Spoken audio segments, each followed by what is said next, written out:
लेकिन सामाजिक नियमों का उल्लंघन करते हैं तो कुछ नहीं होगा, समाज अब बहिष्कार करता है। तो समाज ने ये तबाह करने के लिए नियम बनाया हुआ है जो खरमास में शादी नहीं करेंगे, लेकिन हमने शुभ काम भी उसमें लोग नहीं करते हैं, तो हमने वो शुभ काम उसमें करके दिखाया। ये समाज में संदेश देने के लिए कि देखो शुभ अशुभ कुछ भी नहीं होता है। अगर हमारे पिताजी को मैंने श्राद्ध नहीं किया, आज 13-14 साल हो गए मरे हुए, तो हमको समाप्त कर दिए रहते, हमारे गाँव के लोगों को भी बर्बाद कर दिए रहते, लेकिन कुछ नहीं हुआ। इसका हम लोग को कुछ है ही नहीं, वो बच सकते हैं। तो जैसे हवा दिखती नहीं है तो हवा नहीं देख लेकिन उसको अनुभव तो कर सकते हैं, है ना। कोई अगर अनपढ़ गंवार भी होगा उसे भी पूछिए कि भाई हवा होती है तो बोलेगा कि है ना, क्योंकि हवा तभी ना स्वर्ग लगा रहा है। स्वर्ग तो ये पृथ्वी है, यहीं पर सुख दुख होता है ना। तो आखिर मरने के बाद ही स्वर्गीय क्यों? वही तो कल्पना की गई कि यहाँ पर सुख नहीं है, सुख वहाँ पर है, जो एक काल्पनिक जगह है वहाँ जाओ तो अभी दुख भोग ले और दुख। नमस्कार साथियों, मैं रजनीश भारती, आप देख रहे हैं महानायक टीवी। अभी हमारी उपस्थिति भी वैशाली में है और देख सकते हैं कि इनकम टैक्स ऑफिसर उनके पिताजी का आज श्रद्धांजलि सभा लगा हुआ है, समान सभा, उसी में बनते भी आए हुए हैं जो MK राजन सर है, उनसे जानने की कोशिश करते हैं। तो सर सबसे पहले आपका स्वागत है। बहुत बहुत धन्यवाद आपको, महानायक टीवी को बहुत बहुत मैं बधाई देना चाहता हूँ और इसका विकास हो, इसकी मैं मंगल कामना करता हूँ। दिखाया जो मैंने पिताजी का श्राद्ध नहीं किया, मैं शादी सबसे खराब दिन खरवास में किया, वो खुद मैंने प्रयोग किया, ये जो नहीं समझने वाले उन्हीं को समझाने के लिए। जो एक मिनट सर, यहाँ पर सवाल बनता है, आखिर आप शादी किए तो खरवास में ही क्यों शादी की? कि इतना भयभीत लोग करके रहता है, उसमें कोई नया काम नहीं करता, उसमें डरता है। तो मैं ये जितना नियम बना हुआ सब समाज को डराने के लिए बनाया हुआ है। ये जो प्रकृति का नियम है उसके हिसाब से अगर रहते हैं तो कोई दिक्कत नहीं है, लेकिन सामाजिक नियमों का उल्लंघन करते हैं तो कुछ नहीं होगा, समाज अब बहिष्कार करता है।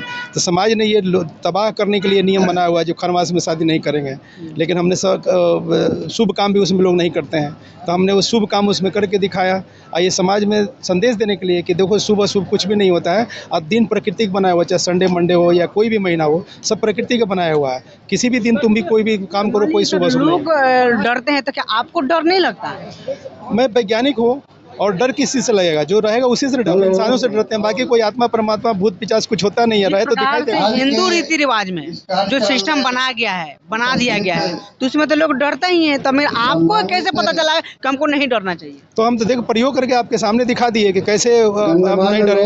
अगर हमारे पिताजी को मैंने श्राद्ध नहीं किया, आज 13-14 साल हो गए मरे हुए, तो हमको समाप्त कर दिए रहते, हमारे गाँव के लोगों को भी बर्बाद कर दिए रहते, लेकिन कुछ नहीं हुआ। इसका हम लोग को कुछ है ही नहीं, वो मरने के बाद सब कुछ खत्म हो गया, कुछ भी नहीं है। लेकिन क्या होता है कि उसको भूत पिचास बना करके और समाज को डराया जाता है ताकि वो दान खूब करे, कर्ज लेकर के लोगों को खिलाए पिलाए, मौज मस्ती करे। उसके भूत मतलब आत्मा जो है भूत होता है कि नहीं होता है? जो चीज होता है उसका प्रमाण होता है, जो नहीं होता उसको कोई प्रमाण नहीं है। अगर आत्मा परमात्मा विश्वास में प्रमाण दे सकता है ही नहीं। हर चीज का प्रमाण होता है, लेकिन ये जो चीज नहीं है आत्मा परमात्मा, इसको कोई प्रमाण नहीं है। प्रमाण होता है कि उसके 5 ज्ञानेंद्रियां हैं, या दिखना चाहिए, अगर है तो दिखना चाहिए, उसमें आवाज आनी चाहिए, उसमें दुर्गंध सुगंध आनी चाहिए, उसको आप छू सकते हैं, है ना, टेस्ट आना चाहिए। ये 5 सील होते, 5 सेंसेस होता है, इसी से आप चेक सकते हैं। तो जैसे हवा दिखती नहीं है तो हवा नहीं देख लेकिन उसको अनुभव तो कर सकते हैं, है ना।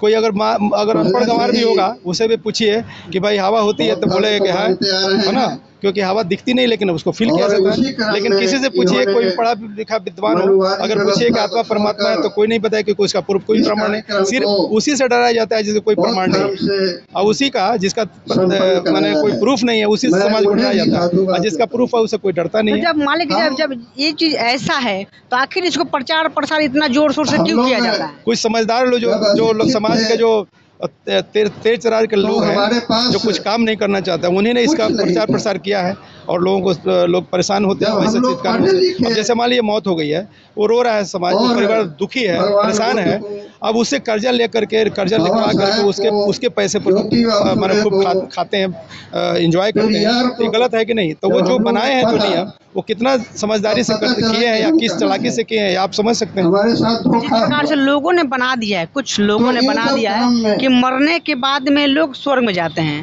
तो इसीलिए लोग नाम के आगे स्वर्गीय लगा करके अपना फोटो में लगा देता है।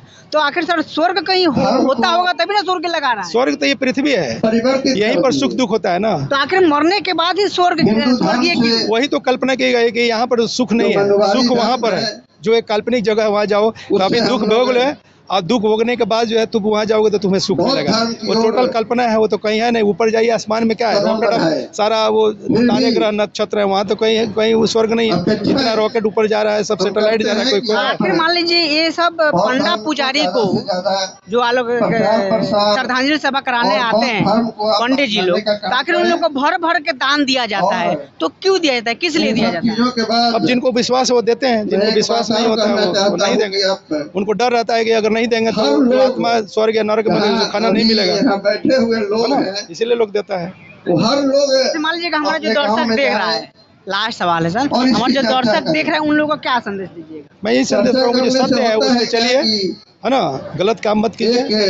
और ये कोई मर जाता है तो उसमें श्राद्ध करने की कोई जरूरत नहीं है, बल्कि उसको जैसे कोई सरकारी घटना दुर्घटना में मर जाता है तो सरकार कॉम्पेंसेट करती है, उसको मुआवजा देती है।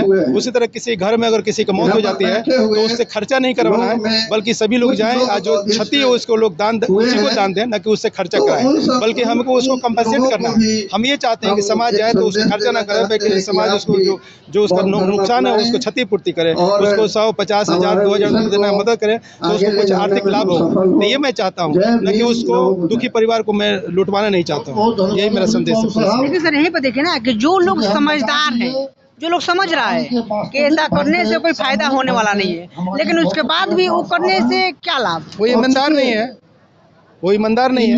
ईमानदार है जो सही चीज पर रास्ते पर चलता है ईमानदारी से। अगर वो तो बहुत सारे समाज में लोग हैं जो दिखाने के लिए करते हैं, तो हम हम क्या बोलेंगे, उसको करना नहीं चाहते हैं, उनकी इच्छा शक्ति नहीं है, इसलिए नहीं करते हैं। आपका पूरा नाम जो मेरा नाम जो धम नाम जो है वो बोधि धम राजवीरियो है, और ऐसे मेरा सरकारी नाम एम के राजन है। आपका डिग्री? मैं बीटेक IIT कानपुर से मैंने इंजीनियरिंग किया है, और मैं एक बहुत बड़ी पब्लिक सेक्टर में GM के पद पर हूँ, और समाज को समझाने के लिए मैंने जीवन धारण किया है और अपने परिवार से दूर रहता हूँ।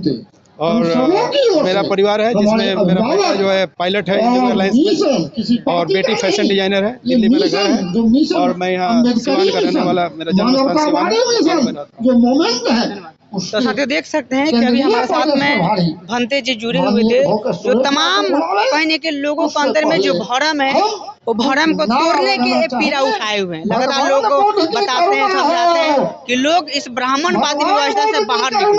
हम सर से तमाम मुद्दे पर बात विचार किए, और पूरा बात आप लोगों को कैसा लगा इस वीडियो के बारे में, पूरा बात के बारे में आप क्या सोचते हैं, कमेंट करके प्रतिक्रिया बताइए। और वीडियो फेसबुक पेज पे देख रहे हैं, पेज को फॉलो कीजिए, यूट्यूब चैनल में देख रहे हैं, चैनल को सब्सक्राइब कीजिए। नमस्कार।